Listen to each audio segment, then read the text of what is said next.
మా తెలంగాణ పార్టీని స్థాపించినటువంటి ఫౌండర్ ఎవరైతే ఉన్నారో వీరారెడ్డి గారు అయితే గీయాల మన స్టూడియోకి వచ్చారు.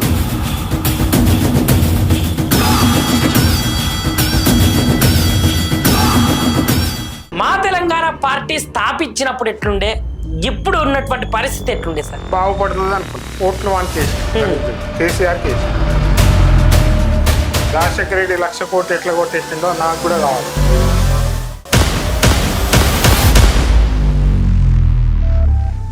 విలీనం చేస్తానే వాళ్ళకి నమ్మించిండు, పోయి ఆమె కాలు మొక్కిండు, అంత చేసిండు. ఎన్నుకున్నప్పటి నుంచి కళ్ళు ఎత్తుకెళ్ళిపోయి కొడుకు వాడు వాని అలవాట్లు వాని ఇవి తెలుసు. ఓటుకు నోట అయిపోయింది.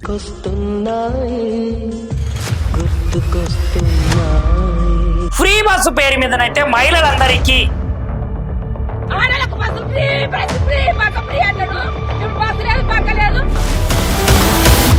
ఇప్పుడు రేపు ఎలక్షన్లకు పోయి ఓడిపోతే ఉన్నది పోతుంది. ఇందిరమ్మ ఇల్లు అయితే అందరికి ఇస్తున్నాము, మాట వరుసకు అన్ని పథకాలు చేస్తున్నావు అన్నారు. నువ్వు ఈ ప్రశ్న అడగవు కదా, నన్ను అందుతున్నాయా చేస్తున్నావు అని అడగవు కదా. పొన్నం ప్రభాకర్ గారు అయితే ఏమన్నారంటే 60,000 ఉద్యోగాలనైతే మేమే ఇచ్చినాము. అసలు ఇంతవరకు జాబ్ క్యాలెండరే లేదు, జాబ్లు ఇచ్చిన దాఖలాలే లేవు. మరి ఇప్పుడు వచ్చే ఎన్నికలలో ఈ రెండు పార్టీలు కలిపి పొత్తయి మళ్ళా రాజకీయం చేసుకుంటా మళ్ళా గెలుస్తుందనే వార్తలు అయితే వినిపిస్తున్నాయి సార్. మరి వినిపిస్తున్నాయా? మోడీకి కేసీఆర్ మీద నమ్మకమే వాడు దొంగ అంతే.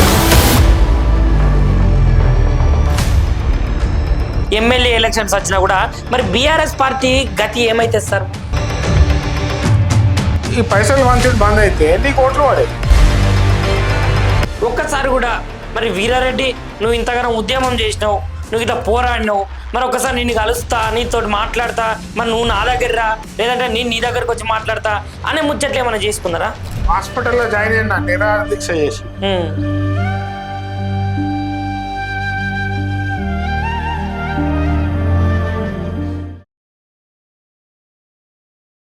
అందరికీ శనార్థులా, తెలంగాణ రాష్ట్రంలో అయితే 2008లో మా తెలంగాణ పార్టీని స్థాపించినటువంటి ఫౌండర్ ఎవరైతే ఉన్నారో వీరారెడ్డి గారు అయితే గీయాల మన స్టూడియోకి వచ్చారు.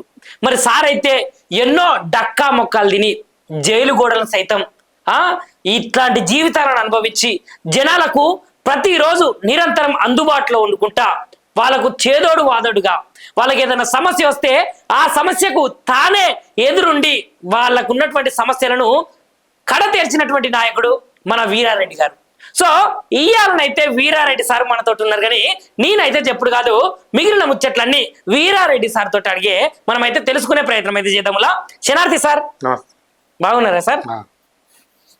సరే, ఏంది సార్ మరి తెలంగాణ రాష్ట్రం యొక్క పరిస్థితి ఇప్పుడు ఎట్లున్నది అంటే, మీరు 2008లో మా తెలంగాణ పార్టీ స్థాపించినప్పుడు ఎట్లుండే, ఇప్పుడు ఉన్నటువంటి పరిస్థితి ఎట్లుండే సార్? ఏం మారలే. 8లో స్థాపించినప్పుడు పవర్ ఆంధ్ర వాళ్ళ పాలకుల మీద ఉండే. 14 ఎలక్షన్లు అప్పటికి కాంగ్రెస్ తెలంగాణ ఇచ్చింది, బాగుపడుతుంది అనుకున్నాం. ఓట్లు వానికి వేసిండ్రు, దళితుడు కేసీఆర్కి వేసిండ్రు. వేసిన తెల్లారి నుంచి ప్రజలకు దూరం అయిపోయిండు, గడిలో కూస్తున్నాడు. పోలీసు వాళ్ళకి అన్ని బండ్లు ఇచ్చి కోటరీ చేసుకున్నాడు. ఐఏఎస్ ఆఫీసర్లను ఐపీఎస్ ఆఫీసర్ని అందరినీ తొత్తులు అంటారా, ఇంకా అసలు గేట్లకే రానియకపోడు, మాట్లాడకపోడు, వాళ్ళను అనగదొక్కుడు స్టార్ట్ చేసి డబ్బులు సంపాదన ప్రారంభించాడు. ఇంకా ఆయనకు వేరే లెక్క లేదు, డబ్బులు కావాలి. మిషన్ భగీరథ డబ్బులు వచ్చినాయి, ఆ చెరువులు ఇరువులు అని ఆ డబ్బులు వచ్చినాయి. ఇక ఎట్లా డబ్బులు రాజశేఖర రెడ్డి 1,00,000 కోట్లు ఎట్లా కొట్టేసిండో నాకు కూడా కావాలి, నేను ఎందుకు చేయొద్దు అని రాగానే అందరు డబ్బులు అడుగుడు, కొందరు ఇవ్వకపోవడు. ఇక రకరకాల ప్లాన్లల్లో కాళేశ్వరం పెద్ద దొరికింది. సరే, ఇప్పుడు మరి తెలంగాణ రాష్ట్రంలో తెలంగాణ పార్టీ ఆవిర్భవించిన రోజు మరి తెలంగాణ అయితే జనాలకైతే ఉన్నది కదా ఒక పార్టీ, మరి మీరెందుకు మా తెలంగాణ అనే పార్టీని స్థాపించడం జరిగింది? మరి రాజకీయాల మొదలు నేను లేను. 2005లో ఈయన సెంట్రల్ మినిస్టర్ అయ్యి సంవత్సరం అయింది. ఎవరు? కేసీఆర్. కాంగ్రెస్ తో పొత్తుతో గెలిచిండు, సెంట్రల్ మినిస్టర్ తెచ్చుకున్నాడు, ఇక్కడ వాళ్ళకి మినిస్టర్ ఇప్పించిండు. ఉద్యమం ఆపేసిండు. అచ్చా, ఉద్యమం లేని తెలంగాణ ఎట్లా వస్తుంది? పోయి నేను ఆడ ఢిల్లీలో ఇది చేస్తున్నా అది చేస్తున్నా అని సంవత్సరం మొత్తం బంద్ చేసాను. ఉద్యమమే లేదు. అంటే జనాలకు ఉత్తమ మాటలు చెప్పి ఉద్యమం చేయలేదంటారు. అబద్ధాలు, ఉమ్, దోకేబాజీ. ఉమ్, చెన్నారెడ్డి ఇట్లనే కాంగ్రెస్ అమ్ముకున్నాడు తెలంగాణ. ఉమ్, ఈయన తెలంగాణ ఉద్యమం కాంగ్రెస్ అమ్ముకున్నాడు. ఉమ్, ఇక రాదు తెలంగాణ అని ఒక నిశ్చయానికి వచ్చేసి, ఎందుకు మనం చేయొద్దు, ఆయన ఒక్కడే ఎందుకు చేయాలి, ఆయన జాగీరా అని నేను చాలా ఇది చేసి, ఒక విజయశాంతి అంటే ఆమె బీజేపీలో తెలంగాణ అంటది గట్టిగా. ఉమ్, ఆమె వస్తే మాత్రం కొంచెం వాయిస్ ఉంది, గ్లామర్ ఉంది, ప్రజలు మళ్ళీ ఉద్యమం స్టార్ట్ అవుతుంది, లేకపోతే మామూలు విషయం కాదు ఉద్యమం లేపడు అని ఆమె దగ్గరికి ఇక్కడంతా వెతికి మద్రాసు పోయి ఆమెతో మాట్లాడి ఒప్పించి 10 జిల్లాలు తిరిగి ఒక మీటింగ్ పెట్టిన. ఉమ్, ఆమె కూడా మద్రాసుకి వెళ్ళి వచ్చింది. ఏడ్చి చేసి బీజేపీకి రాజీనామా చేసి తల్లి తెలంగాణ పార్టీ పేరు ఢిల్లీలో నేను ఇంకో ఆయన పోయి రిజిస్టర్ చేసినాం. ఫస్ట్ అదే 2005లోనే రిజిస్టర్ చేసినాం. చేసినాక చూస్తే ఈమె పార్టీ అనౌన్స్ చేస్తలేదు. ఎవరు? విజయశాంతి. ఆ, పార్టీ అనౌన్స్ చేస్తా కదా ప్రజలు వస్తారు నీ దగ్గరికి, అవును. అనౌన్స్ చేస్తలేదు. ఎందుకంటే ఈమె కూడా ఒక రాజకీయ నాయకుడు. ఆమె సొంతంగా ఏదో చేసుకుంటుంది, మాకు పనికిరాదు. అంతలా గద్దరన్న పరిచయం అయిండు. ఉమ్, తెలంగాణకు వీడు బాగా జరుగుతున్నాడు అని పిలిపించుకున్నాడు. అన్న ఇట్లా జరిగింది, ఆమె చేస్తలేదంటే ఎందుకు రాపోయి మనం చేద్దాం. ఇక ఆమెను వదిలేసిన ఈయనంట తిరిగిన. ఈయన రాజకీయాలకు గుంజిన. గద్దరును. అంతకుముందుకు మావోయిస్టు ముద్ర పడ్డది. అవు. అన్న నువ్వు రాజకీయాలు రావాలని ఆంధ్రజ్యోతి రిపోర్టర్ని తోలుకుపోయి ఓ పెద్ద అది రాపించిన. అప్పటి నుంచి రాజకీయాలు మాట్లాడు, ఉద్యమం తిరుగుడు, పాట ఆట అది ఉంటుంది కదా, ఆట పాట ధూమ్ధాములు, అందులో తెలంగాణ అన్నాడు. ఆయన కూడా రాజకీయం ఆశపడుతుండే అందరికి తెలిసిపోయింది. సరే ఆయన ఇది చేద్దామంటే ఆయన కూడా కొంచెం ఇంకా పడ్డాడు. ఎందుకు బ్రేక్ అయింది మరి? ఒక్కోసారి మావోయిస్టులు వద్దంటారు అబ్బాయి అని అంటుండే, మళ్ళా ఓసారి డబ్బు అంటుండే. ఇక నువ్వు కూడా డబ్బు అంటే ఎట్లన్నా నీ పేరు మీద తెలంగాణ ఉద్యమం మళ్ళా లేచింది ఇది అనే వరకు ఇక ఇక్కడ ఏదో గందరగోళం అవుతుందని ఆ ఢిల్లీ వాళ్ళు కేసీఆర్ని పట్టించుకోవడం మానేసిండ్రు. ఇక రాజీనామా చేసి వచ్చిండు బలవంతంగా. ఎవరు? కేసీఆర్. అంటే ఇది మన బలవంతమే.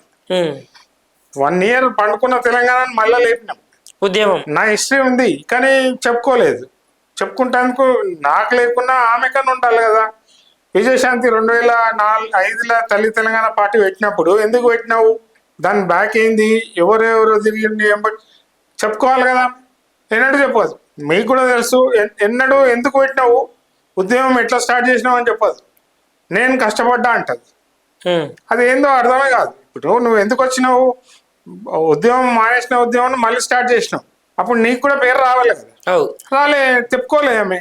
మాదేమో పెద్ద పట్టించుకోరు. ఇప్పుడు నేను ఎంత ఇది ఉన్నా అని ఆమెకు నడుస్తుంది కదా. అంటే ఇక పేరు వస్తే చెప్పుకునేదేమో, పేరు రాలేదు కదా. మళ్ళీ కష్టపడలే కదా నువ్వు. ఇప్పుడు పార్టీ పెట్టినప్పుడు నువ్వు ప్రకటించాలి, ఉద్యమం చేయాలి, దాని మీద ఏదైనా చేయాలి కదా. ఇంట అనుకుంటే నీకు ఓడేస్తాడు, వేయరు కదా. ప్రజలు కూడా నీ దగ్గరికి ఎందుకు వస్తారు పార్టీ అనౌన్స్ చేయకపోతే. కటం అట్లా ఆమె పోయింది. 2008లో గద్దరన్న ఏమన్నాడు, ఇగో ఈ పేరు పెట్టి చేయరా, నేను వస్తా, ఇప్పుడే వద్దు నాకు టైం ఇయ్యి అంటే రిజిస్టర్ చేసిన. నా పేరు మీద నేనే అధ్యక్షంగా రిజిస్టర్ చేసిన. ఆయన ఇప్పుడు రాలే. పార్టీ పేరు తెలంగాణ పార్టీ, మా తెలంగాణ. అది అప్పుడేమో తల్లి తెలంగాణ, ఇది మా తెలంగాణ. ఇక ఆయన వస్తలేడు కదా, నేనే ఉద్యమాలు స్టార్ట్ చేసి IAS ఆఫీసర్ మీద దాడి చేసి జైలుకి కూడా పోయినా ఒకరోజు. గదరాన్ని ఇప్పించాడు. చెప్పుకోవాలి, పెద్ద మనిషి, ఆయన మనిషి అన్నట్టు ప్రజలకు తెలుసు. ప్రజలకు ఎన్నో సేవలు చేసిన మా తెలంగాణ పార్టీ పేరు మీద. ఎట్లా అంటే అప్పుడు ఏదో బ్యాంకు ఇంట్రెస్ట్ ఆడోళ్ళు పుస్తకాలు అమ్ముకుంటారు అంటే దానికి ఇది చేసిన. మళ్ళా పరిశ్రమలు పొల్యూషన్ కంట్రోల్ ఇది చేస్తున్నారు, ట్రీట్ చేయకుండా కాలుష్యం వదులుతున్నారు, దాని మీద పోరాడిన. ఎన్ని చేసినా డబ్బుల ముంగట మనం ఎంత వేస్ట్ అవుతున్నాం. తర్వాత 14 ఎలక్షన్స్ వచ్చేసినాయి. ఈయన కాంగ్రెస్ కలుస్తా అంటే వాళ్ళు ఇచ్చిండ్రు, ఈయన హ్యాండ్ ఇచ్చిండు కేసీఆర్. ఇది ఇప్పుడు కాంగ్రెస్ లో మొత్తం విలీనం అయిపోతారని విలీనం చేస్తానే వాళ్ళకి నమ్మించిండు. పోయి ఆమె కాలు మొక్కిండు, అంత చేసిండు, తెలంగాణ అనౌన్స్ చేసినందుకు ఇది చేసిండు, అన్ని చేసిండు. ఎలక్షన్ ముందు వాళ్ళకి హ్యాండ్ ఇచ్చిండు. తీరా చూస్తే ప్రజలు ఈయనని ఎన్నుకున్నారు, కాంగ్రెస్ పక్కకు పెట్టి ఈయన ఎన్నుకున్నారు. ఎన్నుకున్నప్పటి నుంచి కన్నులు ఎత్తుకెక్కిపోయినాయి. ఉమ్, దొర గడి మొత్తం గడి పాలన తయారైంది. పోలీసు వాళ్ళకు కార్లు అవి ఇవి ఇప్పించి బందోబస్తు చేసుకున్నాడు. ఐఏఎస్ ఆఫీసర్లను ఐపీఎస్ ఆఫీసర్లను కాళ్ళ పెట్టేసిండు. అంటే మరి ఇన్నేళ్ల రాజకీయంలో ఒక్కసారి కూడా మరి వీరారెడ్డి నువ్వు ఇంతగానో ఉద్యమం చేసినావు, నువ్వు ఇట్లా పోరాడినావు, మరి ఒకసారి నిన్ను కలుస్తా, నీతో మాట్లాడతా, మరి నువ్వు నా దగ్గర రా, లేదంటే నేను నీ దగ్గరకు వచ్చి మాట్లాడతా అనే ముచ్చట్లు ఏమైనా చేసుకున్నారా? ఒకసారి నేను హాస్పిటల్లో జాయిన్ అయినా నిరాహార దీక్ష చేసి, ఉమ్, అప్పుడు వాళ్ళ మనిషిని పంపించింది. ఉమ్, ఇక తర్వాత నేను ఎంటర్టైన్ చేయలే, మళ్ళీ ఆయన మీద అటాక్ ఇల్లు పెట్టిన, ఉమ్, వాళ్ళ ఇంటి మీద పోయి దాడి చేసినాం, టమాటా గోడుగుడ్లు. అప్పుడు అరెస్ట్ చేసిండ్రు, అది ఇది అయింది. అంటే నేను ఏంటంటే ఆయన వ్యతిరేకిస్తుంటే నాకు ఆయనతో కలవాలని లేదు, ఎందుకంటే మోసగాడు.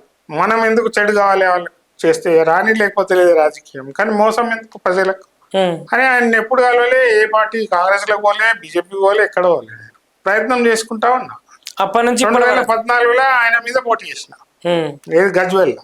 ఆ, అంటే అనుభవం కొరకు ఎట్లా రాజకీయం ఏంటి, నామినేషన్ ఏంటి, రేపు మనకు కూడా టికెట్లు ఇస్తాం కదండి. సో అనుభవం కొరకు చేసిన తర్వాత ఆయన గెలిచిండు. ఒక సంవత్సరం అట్లా 2 సంవత్సరాలు చూసినాం ఏం చేస్తాడని. ఇప్పుడు మనం అప్పుడు తర్వాత రాజకీయం తెలంగాణ అంటే కుదరదు కదా. అంటే అప్పుడు మీరు ఫస్ట్ చేసినప్పుడు మరి మీకు ఎంత ఓట్ బ్యాంకింగ్ ఉండే?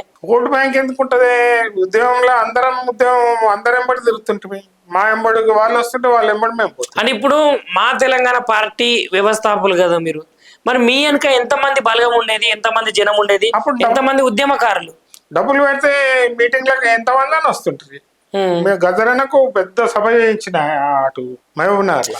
మీ పార్టీకి సంబంధించి మీ పార్టీ యొక్క బలం ఎంత ఉండే? బలం వస్తుండే, పైసలు పెడితే బలము. రాజకీయంలో ఇవాళ రేపు ఎట్లా పైసలు ఉంటేనే బలం. అంటే ఇప్పుడు వీరారెడ్డి సార్ వెనుక వచ్చిన జనాలు ఎవరు అని అడిగితే ఏమని ఎవరు లేదు ఇక్కడ.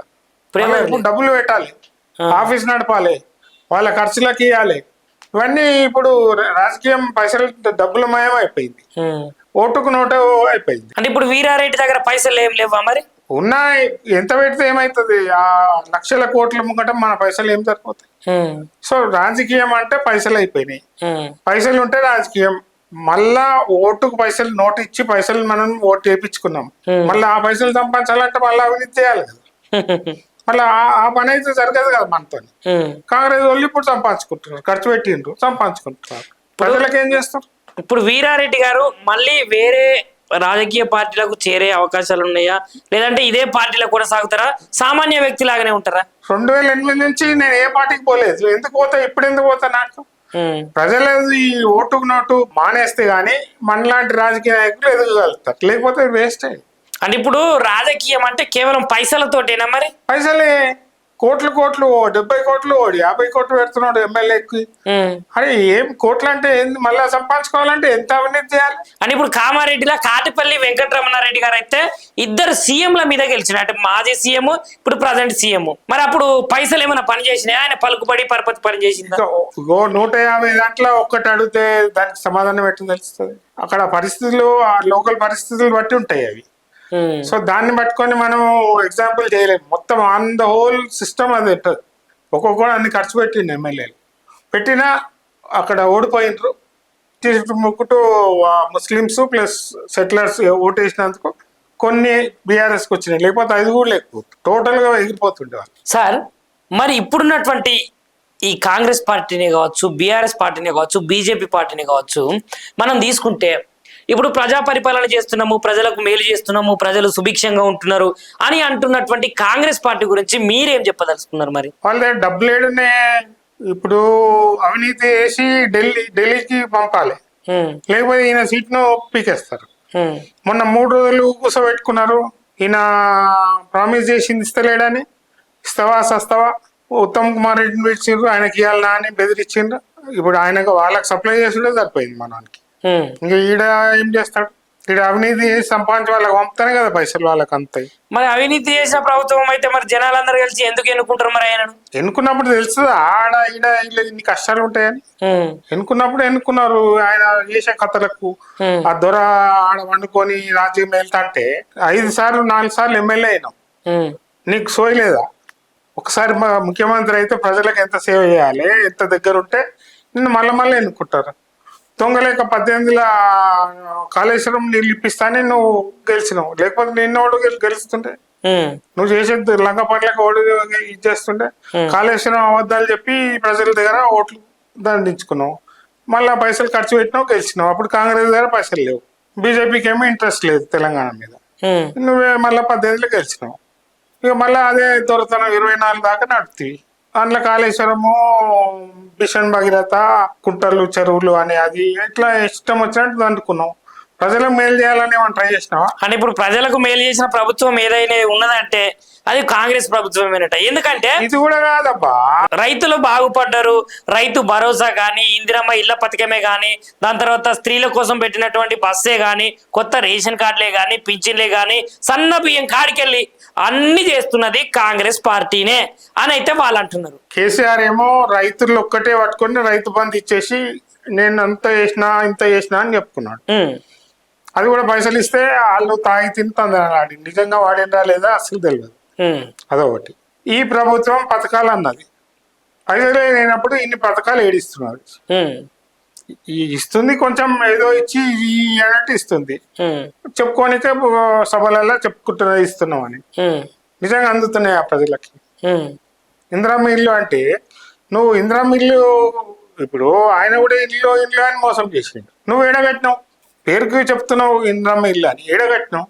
పల్లెటూరులో ఇప్పుడు పోతే ఎక్కడ చూసినా ఇందిరమ్మ ఇల్లు ప్రతి ఒక్క గ్రామానికి పేద ప్రజలకైతే అందుతున్నాయంట. మరి శాంక్షన్ చేసిండ్రా?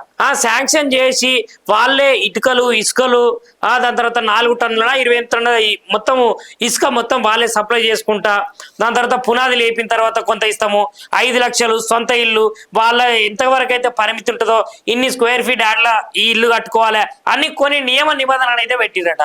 దాని ప్రకారం ఇస్తున్నారు, ఇచ్చిర్రు అని చెప్తున్నారు కదా. మరి అమలైతే నువ్వు చూపించుకో, ఏనన్నా జరిగింది ఇల్లు కట్టిందంటే చూపించుకో, ఎన్నైనా చూసినావా?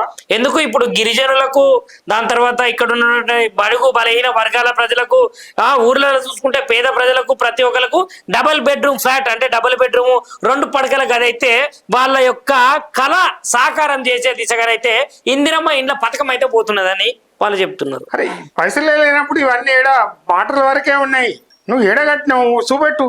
ఒక్క దగ్గర ఏంటన్నా పేపర్లో టీవీలో చూసినావా? పొంగులేటి శ్రీనివాస్ రెడ్డి గారు అయితే చెప్తున్నారు కదా సార్, ఇందిరమ్మ ఇల్లు అయితే అందరికి ఇస్తున్నాము, ఇంత పర్సంటేజ్ అయితే వాళ్ళకు వచ్చేసింది, మేమైతే పేదలకు అండగా ఉంటున్నాము, వాళ్ళు పేదల కళను మేమే సాకారం చేసినాము, ఇందిరమ్మ దయతోటి ఇందిరమ్మ ఇల్లు అయితే పూర్తి స్థాయిలో మేమైతే కంప్లీట్ చేసినాము. ఇంకొకటి ఇందిరమ్మ ఆత్మీయ భరోసా అని చెప్పేసి ఎవరైతే నిరుపేదలు ఉంటారో వాళ్ళ అకౌంట్లో కూడా నెల నెలకు 1000 రూపాయలు అంటే సంవత్సరానికి 12,000 రూపాయలు జమ చేస్తామని చెప్పేసి ఊర్లో సభలు పెట్టిర్రు, సమావేశాలు పెట్టిర్రు, కొత్త రేషన్ కార్డులని పెట్టిర్రు, దాని తర్వాత పింఛన్లని, పింఛన్ లేనోళ్లకు కొత్త రేషన్ కార్డులు లేనోళ్లకు, ఇట్లా అన్ని గనము మంచి పనులు చేస్తుంటే మీరేమో వాళ్ళ దగ్గర పైసలు లేవని చెప్తున్నారు. మరి మీ మాట నిజమా, అటు ఈ ప్రభుత్వం మాట నిజమా? నువ్వు అడుగుతున్నావు, నీకన్నా నా గుండె మీద చేసుకుని నువ్వు ఆలోచించి చెప్పు, అందుతున్నాయా? మాటల వరకే ఉన్నాయా? ఇవి ఏంటని కనబడ్డాయా? ఎవరన్నా తృప్తిగా ఇచ్చిండ్రు, మేము మంచిగా ఉన్నామని చెప్పిండ్రా? ఎక్కడ లేదు. అది వాళ్ళు రాజకీయాలు చేస్తుర్రు, నాటకాలు ఆడుతుర్రు, ఇస్తున్నాం చేస్తున్నాం అని. నిజంగా జరిగితే నీకు తెలుస్తుంది కదనే, నువ్వు ఈ ప్రశ్న అడగవు కదా, నన్ను అందుతున్నాయా చేస్తున్నావు అని అడగవు కదా. అంతలేమనే కదా ఈ బాధ. వాళ్ళు మాట వరుసకు అన్ని పథకాలు చేస్తున్నాం అన్నారు, మళ్ళీ వేరే వాళ్ళు ప్రశ్నిస్తున్నప్పుడు సమాధానం చెప్పాలి కదా, చూపెట్టాలి కదా. నువ్వు చూపెట్టకుండా నేను చెప్తా అంటే ఎవరు నమ్ముతాడు? సరే మీరన్న మాటకే వద్దాము, మరి వాళ్ళు ఇస్తలేరు అట్టిట్లానే మీరైతే అంటున్నారు. అవును. మరి జనాలు ఊర్లలో సన్న బియ్యము అంటే ఒక ఇంట్లో 5గురు ఉంటే సన్న బియ్యం వచ్చేసి 30 కిలోలు వస్తున్నాయి. అంటే ఒక్కొక్కల పేరు మీద ఇన్ని వస్తుంటే నెలకు సుమారుగా మనం 1 కిలో సన్న బియ్యంకు చూసుకుంటే 50 రూపాయలట. మరి ఈ 50 రూపాయల పేరు మీదనైతే వాళ్ళకైతే నెలకు ఈ 5గురు ఎవరైతే ఉంటారో కుటుంబ సభ్యులు వాళ్ళకైతే 1500 చొప్పున, అంటే సంవత్సరానికి చూసుకుంటే ఈ 5గురు ఉన్నటువంటి కుటుంబానికి సంవత్సరానికి 18,000 రూపాయలు నయమే అవుతున్నాయి కదా. ప్రతి ఒక్క పేద రైతు, పేద కుటుంబానికి సంబంధించిన వ్యక్తులైతే లాభపడుతున్నారు కదా ఈ సన్న బియ్యం విషయంలో, రేషన్ కార్డుల విషయంలో అని. నిన్ననే వాళ్ళైతే సన్న బియ్యము మొత్తం అమలు చేసిన తర్వాత వాళ్ళే స్టేట్మెంట్ ఇచ్చుకుంటూ చెప్తున్నారు. మరి ఇది అబద్ధం అంటారా? ఎప్పుడు వేసిరు సన్న బియ్యం? సంవత్సరంన్నర తర్వాత సన్న బియ్యం మాట వచ్చింది, అంతకు ముందుకు లేదు కదా. ఇప్పుడు ఇస్తుంటే కదా ముందుకు తెలుస్తుంది నిజంగా ఇచ్చిండ్రా లేదా అని. ఇస్తున్నాం అంటున్నారు, సన్న బియ్యం అంటున్నారు, మళ్ళీ అందిన వాళ్ళు చెప్పాలి కదా, మన వరకు రావాలి కదా. అదెందుకు సార్, ఏ ఊర్లో పోయి అడిగినా, ప్రతి గ్రామంలో పోయి అడిగినా, లేకపోతే పక్కూరుకు పోయి అడిగినా కూడా సన్న బియ్యం వస్తున్నాయి. కొన్ని ఛానల్స్లలో కూడా సన్న బియ్యం తోటి మేము లబ్ధి పొందినాము, సన్న బియ్యం మంచిగానే వస్తున్నాయి, బియ్యం కూడా మంచిగానే అవుతున్నాయి, కాంగ్రెస్ పార్టీకి అయితే శనార్థి అనే రకంగా జనాలు మాట్లాడుతున్నారంట. సన్న బియ్యం వరకు తెలుస్తుంది, ఈ ముందుకు తెలుస్తుంది, ఒక రోజు ఇచ్చి అయిపోతే కాదు కదా, ముందుకు కంటిన్యూ చేసి లాస్ట్ వరకు ఇస్తే అదో మంచి పనే కదా. మరి ఇంకొకటి, పొన్నం ప్రభాకర్ గారు అయితే ఏమన్నారంటే 60,000 ఉద్యోగాలనైతే మేమే ఇచ్చినాము. దాని తర్వాత ఇప్పుడు ఇంకొకటి 17,000 ఉద్యోగాలనైతే భర్తీ చేసే కార్యక్రమం కూడా కాంగ్రెస్ పార్టీ పెట్టబోతుంది, నెరవేర్చబోతుంది అని అన్నారు. మరి ఇప్పుడు పొన్నం ప్రభాకర్ గారు కూడా అబద్ధం చెప్పినట్టేనా? నవ్వాలో ఇచ్చేయాలో అర్థమైతలేదు. అసలు ఇంతవరకు జాబ్ క్యాలెండరే లేదు, జాబ్లు ఇచ్చిన దాఖలాలే లేవు. 60,000 ఎటుకెళ్ళి వచ్చినాయి? 60,000 ఇచ్చిరట, 17,000 ఉద్యోగాలకు జాబ్ క్యాలెండర్ అయితే తయారు చేస్తున్నారట. ఏడుకెళ్ళకి తయారైనాయి, జీతాలు ఇయ్యలేకనే ఇంకా 2 ఏళ్ళు ఎక్కువ చేసిండ్రు, రిటైర్మెంట్ ను పెంచిండ్రు, జీతాలు ఇయ్యలేకనే. కొత్త ఉద్యోగాలు ఏడిచ్చిండ్రు? ఇవి చెప్పుకోవడానికే. ఇవి రాజకీయాలు ఎట్లుంటాయంటే ఏం చెప్పినా అది మనం వినాలి అంతే, అంతకంటే అది అమలు కావు, అది కాకపోదు. సరే, ఈ ముచ్చట కూడా పక్కకు పెడదాం సార్. పక్కకు పెడితే ఇంకొకటి, ఫ్రీ బస్సు పేరు మీదనైతే మహిళలందరికీ సహాయం చేసుకుంటా, మహిళలందరినీ అయితే సమన్వయపరుచుకుంటా వాళ్లకు మేలు కలిగేటువంటి వాళ్ళకు ఏదైతే ఉన్నదో అది ఫ్రీ బస్ అని చెప్తారు. మరి ఈ ఫ్రీ బస్సు పెట్టింది మరి నిజమా కాదా? మరి ఫ్రీ బస్ వల్ల మహిళలు మంచి లాభం పొందుతున్నారా లేదా? అది ఇదే కర్ణాటకలో స్టార్ట్ చేసిండ్రు, వాళ్ళు కంటిన్యూ చేయలేకపోయినరు. మన వాళ్ళు ఎందుకు చేస్తారు? గ్యారంటీ ఏముంది, ఇంకా నడుపుతుందని తెలిసిపోయింది. ఎంత లాస్ వస్తుందో ఏమైతుందో దాన్ని పూడ్చాలంటేనే కష్టం కదా. ఆడు బంద్ చేసిండు కదా, వీళ్ళ కాంగ్రెసే కదా అక్కడ, అలా వాడు నడపండి, వీడు ఎట్లా నడుపుతాడు? ఏమో నడుపుతారు కావచ్చు, మరి జరగబోయేదాన్ని మనం ముందుకు ఎందుకు మనం మాట్లాడాలి?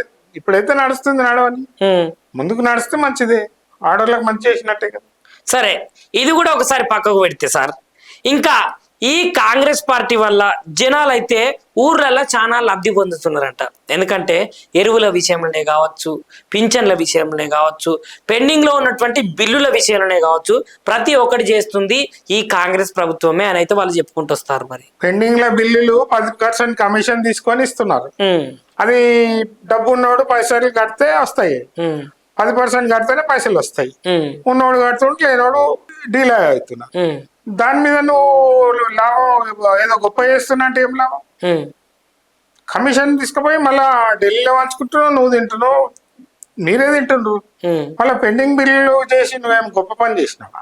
అవినీతే కదా ఆడ. అంటే ఇప్పుడు అవినీతి చేస్తున్నటువంటి ప్రభుత్వం ఏదైతే ఉన్నదో దాన్ని కాంగ్రెస్ పార్టీ ప్రభుత్వం అంటారా మీరు? ఇది కూడా చేస్తున్నది, వాడు చేసిండు, వీడు చేసిండు. తెలంగాణ వచ్చినాక మనం నష్టపోతున్నాము, వాళ్ళు బాగుపడుతున్నారు. అప్పుడు బీఆర్ఎస్ పార్టీ బాగుపడ్డది కేసీఆర్, ఇప్పుడు రేవంత్ సోనియా గాంధీ బాగుపడుతున్నారు. సరే సార్, మాకేం వస్తున్నది ప్రజలకు? అంటే ఇప్పుడు మరి బీసీలకు అయితే 42% రిజర్వేషన్ కల్పిస్తున్నాము అని అయితే చెప్పిర్రు. అటు కాంగ్రెస్ పార్టీలో సంబరాలు కూడా చేసుకుంటారు. మరి నిజానికి 42% రిజర్వేషన్ ఇప్పటి వరకు మరి ఇచ్చినట్ట ఇయ్యనట్ట? ఇచ్చిండ్రు, కానీ తృప్తి లేదు కదా, బీసీ వర్గాలలో తృప్తి లేదు. అది ఎందుకు లేదంటారు? వాళ్ళ డిమాండ్స్ మేము జనాభా సంఖ్యలో వాళ్ళు ఎక్కువ ఉన్నాం, మాకు ఇంకెక్కువ కావాలంటారు. దాన్ని వాడుకోనికే చిన్న చిన్న పార్టీలు దాన్ని ఇష్యూ చేస్తున్నాయి. ఈ నిన్న మొన్న పెద్ద ఇష్యూలు జరిగినాయి. సరే సార్, ఏంటంటే అసలు ముచ్చట అధికారికంగా కేంద్రం అయితే మాకు ఆమోదం అయితే తెలుపలేదు. అటు ఎవరైతే గవర్నర్ ఉన్నారో గవర్నర్ దగ్గర నుంచి కూడా రావాలి. ఇప్పుడు ఏదో కోట్ల అట్లా ఇట్లా జరుగుతున్నది, మరి ఇచ్చినట్టే ఇచ్చి మళ్ళీ వెనకకు గుంజుకుంటారు అని అయితే ఇప్పుడు బీసీ బిడ్డలందరూ వాపోతున్నారు. మరి నిజానికి 42% రిజర్వేషన్ బీసీ బిల్లు ఏదైతే ఉన్నదో అది రానుబోను వస్తుందా రాదా? మరి ఏంది సమాజానికి ఏం చెప్తున్నారు మీరు? సెంట్రల్ గవర్నమెంట్ చేయాలి అది. ఆ రిజర్వేషన్ అనేది మనం ఈ తెలంగాణ వరకు చేసుకుంటే కుదరదు. అది మొత్తం సెంట్రల్ లా బీసీ ఆల్ ఓవర్ ఇండియాలో అవసరం. అది ఈ లేదో చేస్తామని అంటారు కానీ ఎంతవరకు నిలబడతారో తెలియదు. రేపు ఎమ్మెల్యే ఎమ్మెల్సీ ఎలక్షన్స్ లో తెలుస్తుంది కదా ఎంతమంది మహిళలకు ఇస్తారు, ఎంతమంది బీసీలకు ఇస్తారు. ఇప్పుడు ఎంతమంది బీసీలు మినిస్టర్లు అయినారో చూస్తారు కదా మీరు. అప్పుడు ఆ 42% అన్నప్పుడు మార్చాలి కదా. మార్చిండ్రా? ఇంకొకటి సార్, మరి స్థానిక ఎలక్షన్స్ ఇప్పటి వరకు ఎందుకు నిర్వహించలేదు మరి? దానికి కూడా పరిస్థితులు అనుకూలం రావాలి కదా. ఇప్పుడు రాజకీయం అన్నప్పుడు ఇప్పుడు మైనస్ అయింది కాంగ్రెస్. ఇప్పుడు రేపు ఎలక్షన్లకు పోయి ఓడిపోతే ఉన్నది పోతుంది, ఉంచుకున్నది పోతుంది, ఇజ్జత్ పోతుంది అని భయపడుతున్నారు. దాన్ని లాగుతున్నారు, చూద్దాం ఎంతవరకు లాగుతున్నారు. ఇంకొక క్వశ్చన్ సార్ ఏంటిదంటే, అసలు నిజానికి బీసీలకు కవిత మేడంకి ఏమైనా సంబంధం ఉన్నదా? ఇక అది రాజకీయంగా చెప్పాలి. రాజకీయంగా బీఆర్ఎస్ లా కుమ్ములాటలు జరుగుతున్నాయి. తండ్రి కొడుకు పార్టీ మాది అంటారు, ఈమెనేమో నాది కాదా, నేను లేనా అందులో. వీళ్ళు నూకేస్తాను ట్రై చేస్తున్నారు, ఆమె అందులో పోనీకి ట్రై చేస్తుంది. జాగృతి అని పెట్టుకున్నది, అది మొదటి నుంచి ఉన్నది. అదొక సంస్థ, ఆ సంస్థకు అధ్యక్షురాలు. ఇప్పుడు నీ ఉనికి కాపాడుకోనికి నువ్వేం చేస్తున్నావు? ఆ జాగృతి మీద ఉద్యమాలు చేస్తా, రోజు పేపర్లో డబ్బులు ఇచ్చి నా ఫోటో వేయించుకుంటా, కష్టపడతా అని ఆమె తిరుగుతున్నది. ఎందుకంటే దగ్గరికి వెళ్ళి సీఎం, మంత్రులు, డబ్బులు అన్నీ చూసింది. చూసినాక ఓ ఆశ ఉంటుంది కదా మనిషికి. ఆ రాజకీయ పిచ్చి పోదు. తన దగ్గర మస్తు డబ్బులు, అవినీతి డబ్బులు ఉన్నాయి. లిక్కర్వో బిక్కర్వో ఎక్కడవో, ఇక మొత్తం తెలంగాణలో మస్తు భూములు కొన్నారు, మస్తు అవినీతి చేసిండ్రు. ఆ పైసలు పెట్టి నేను రాజకీయం చేస్తా అంటుంది. వీళ్ళిద్దరికి సరిపడతలేదు, ఎవరెవరకు? తండ్రి కొడుకుకి. ఇక ఆమెను రానియొద్దు, ఆమెను ఎదుగనియొద్దు అని వీళ్ళు. ఇంకోటి రాజకీయంగా నేనేం చెప్తున్నా అంటే, కేసీఆర్ తనంతలా వీక్ అయిపోయి అసెంబ్లీ పోని పరిస్థితి తెచ్చుకున్నాడు. పోతే ప్రశ్నిస్తారు, నన్ను అడుగుతారు, నేను దూరాను, నన్ను అడుగుతారా, పీకుతారా, నేను రానని. కొడుకు వాడు బేకార్ గాడు, వాని అలవాట్లు వాని ఇవి కేటీఆర్వి. ఇప్పుడు మేమిద్దరం వీక్ అయితే నువ్వు లేవమ్మా అని బిడ్డను ఈయన ఇది చేస్తుంటా మనకు తెలియదు. రాజకీయం అది. రాజకీయం ఏంటంటే మేము అనితరం కాకపోతే ఇంకోరు యాక్టివ్ ఉండాలి. అంటే బీఆర్ఎస్ ఎప్పుడు కాంగ్రెస్ ను తిట్టుకుంటూ ఉండాలి. ఇంట్లో బీజేపీ జీరో మైనస్. వాళ్ళకి మాట రాదు, చేయరాదు, ఇంట్రెస్ట్ లేదు, వాళ్ళకి ఏం లేదు. వాళ్ళకి ఎవడో అధ్యక్షుడిని నామకే వాస్తే పెట్టిండ్రు, ఉన్న రాజా సింగ్ వదులుకున్నారు. వాళ్ళకు ఉనికే లేదు ఇక్కడ. వాళ్ళ గురించి మాట్లాడు వేస్ట్. ఇక వీళ్ళిద్దరు ఏదన్నా వీళ్ళిద్దరి మధ్యన ఉంటుంది. అప్పుడు మేం చేసేది మేము చేస్తాం, నువ్వు చేసేది నువ్వు చెయ్యి. ఆమె ఏమంటది, నేను జాగృతితో పని చేస్తా, మా అయ్యకి సపోర్ట్ చేస్తా. అదేంది రాజకీయం అని? ఇప్పుడు నిజానికి మరి ఇప్పుడు కవిత మేడం బీఆర్ఎస్ లో ఉన్నట్ట, జాగృతిలో ఉన్నట్ట, లేదంటే ఎమ్మెల్సీ పదవికి రాజీనామా చేసి బయటకు వచ్చినట్ట? ఎమ్మెల్సీ పదవికి వదులుతారా? ఎవరన్నా ఎవరు వదిలారు? ఎందుకు? ఊరికి వస్తుందా అని ఎంత కష్టపడితే అది తండ్రి ఇచ్చిండు దానికి ఆమెకు. మరి సార్ ఇప్పుడు ఎందుకంటే కొత్త పార్టీ పెట్టింది, కొత్త పార్టీ పెట్టినప్పుడు మరి పాత పార్టీలో గెలిచినటువంటి ఎమ్మెల్సీ వదులుకోవాలి కదా. ఏడే పెట్టింది, రిజిస్టర్ ఏడైంది? రిజిస్టర్ కాకపోతే మరి కండువాలు ఎందుకు వేసినట్టు? ఆమె జనం ఎందుకు తిరుగుతారు? బీసీల పట్ల ఎందుకు ఆమె నిలబడి కొట్లాడుతున్నది? పైసలు ఉన్నాయి, జాగృతి నడుపుతుంది అంతే. కొత్త పార్టీ ఏడబెట్టి అంటే జాగృతి అనేది ఒక పార్టీ కాదా మరి? పార్టీ అది సంస్థ. అది మరి పార్టీ కానప్పుడు మరి కవిత మేడం పోగడలు వేరే ఉన్నాయి, బీసీల కోసం పోరాడుతున్నది, అదే విధంగా జాయినింగ్లు అవుతున్నాయి. ఆమెతో కూడా చాలా మంది నాయకులు టచ్ లో ఉన్నారట, ఎమ్మెల్యేలు ఎంపీల కానుంచి టచ్ లో ఉన్నారట. మరి ఏంటిది? అన్ని పైసలే ఆమె ఖర్చు పెడుతుంది. అన్నిటి డబ్బులు వస్తున్నాయి ఆమె దగ్గర. తండ్రి కూడా ఇస్తాడు, ఖర్చు పెడుతుంది. లైమ్ లైట్ లో ఉండాలి, లైమ్ లైట్ లో ఉండడానికి ప్రయత్నం చేస్తుంది. ఈయన మళ్ళా ఏంటంటే, నేను కూడా బీసీ అనాలి, నేను బీసీ లీడర్ను, నేను బీసీగా ఎదగాలి కదా. ఆమె గెలికితే మేమిద్దరం కూడా. అవును సార్, ఇప్పుడు కొత్తగా ఏం జరుగుతున్నదంటే, మరి నిజానికి మల్లన్న అసలు బీసీనా లేకపోతే కవిత అసలు బీసీనా? మల్లన్నకు కవితకు అసలుకే పడతలేదట. మరి ఎందుకు పడతలేదు? అసలు బీసీల కోసం ఎవరు కలిసి కొట్లాడుతున్నారు? మల్లన్న ప్లాన్ ఏంటంటే రెచ్చగొట్టాలి, దీన్ని ఇష్యూ చేస్తే నేను కూడా ఎప్పటికీ ప్రజలల్లో సోషల్ మీడియాలో ఉంటా అంటే అయిపోయితా. హైప్ కొరకే రాజకీయం, హైప్ చేస్తానికే రాజకీయాలు చేస్తారు కదా. ఇప్పుడు నేను నా మీద చర్చ జరగాలంటే ఏంది, నేను ఒకటి కేసీఆర్ ఇంతకుముందు చేస్తుండే, చర్చ జరగాలంటే ఏదో గెలుకుతుండే, 2-3 రోజులు అదే నడుస్తుండే టీవీలలో. ఇప్పుడు మళ్ళా ఏం చేసిండు, అది ఎక్కడో ప్లాన్ చేసుకున్నాడు, మంచం గించం అనాలని. అదే ఆడమితోని లింక్ ఉంటుంది. అది ఆ మంచం అనగానే ఇక్కడ కొంచెం రెచ్చిపోతుంది, ఏమో చేస్తుంది అని అనుకున్నా. నిజంగానే అయింది. ఒకవేళ అయినప్పుడు రాజకీయంగానే కొట్లాడాలి. ఏం చేసింది, మనుషులను పంపించింది. మనుషులను పంపిస్తే ఆడ గొడవ అయింది, రక్తం వెళ్ళింది. ఒక పాయింట్. రెండో పాయింట్ ఏంటంటే, మల్లన్న ఏమన్నాడు, వాళ్ళు వచ్చి మా గన్మెన్ల గన్లు గుంజుకుంటానికి అని అన్నారు. మళ్ళీ నీ టీవీలో చూసినావు దాంట్లో పెట్టి చూపిస్తుండు కానీ నీ గన్నైతే గుంజుకోలే కదా. మళ్ళీ తప్పుడు రాజకీయం కదా, తప్పుడు ఆరోపణలు కదా, నువ్వు నిలబడవు. ఇంకోటి ఈమె సంస్థ అధ్యక్షురాలు, ఒక పార్టీ ప్రెసిడెంట్ అయితేనేమో అరెస్ట్ చేయరు, ఏం చేయరు. నువ్వు నిన్ను అరెస్ట్ చేయొచ్చు రేవంత్ రెడ్డి, చేస్తలేడు. ఆయన ఏంటంటే కొన్ని రోజులు వీళ్ళు నడవని నన్ను ఎవరు దిక్కరు, నా దిక్కు రారు, నాకు సేఫ్.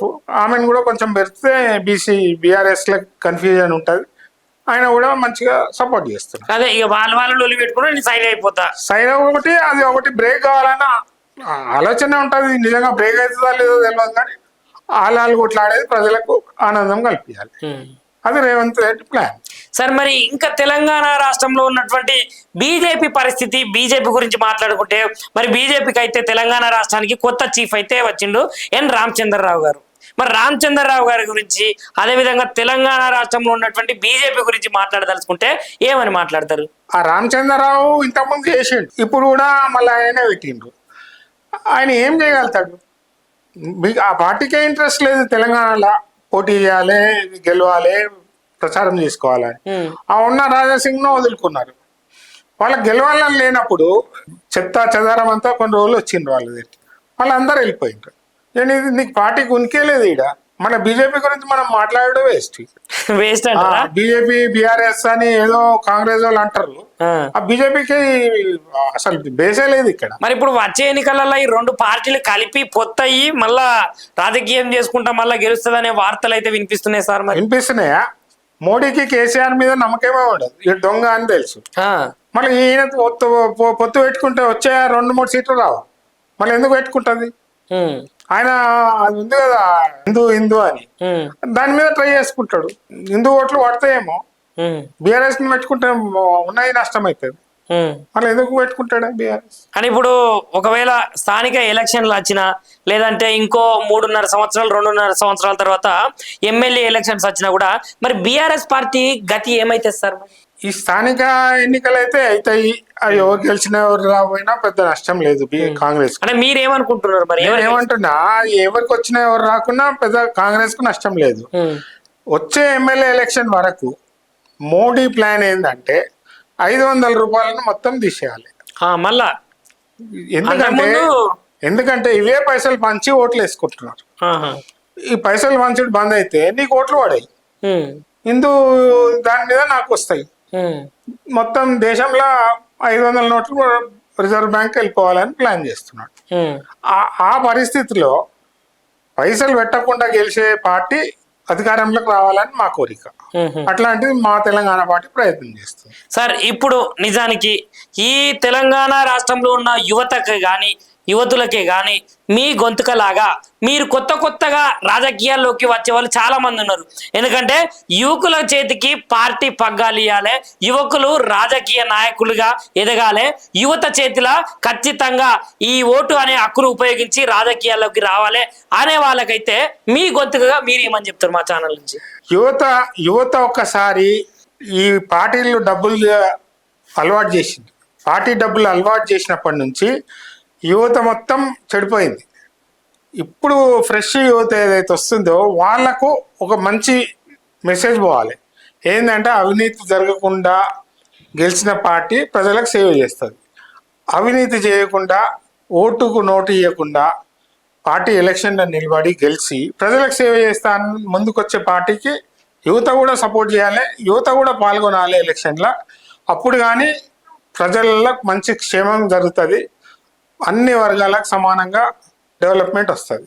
లేకపోతే ఇదే రాజకీయం, ఇదే ఓట్లు, ఇదే డబ్బులు ఖర్చు పెట్టి 50 కోట్లు ఒక ఎమ్మెల్యే పెట్టి మళ్ళీ 50 కోట్లు సంపాదించడానికి మళ్ళా వాడు అవినీతి చేస్తుంటే మనం ముందుకు పోవడం డెవలప్ కాము.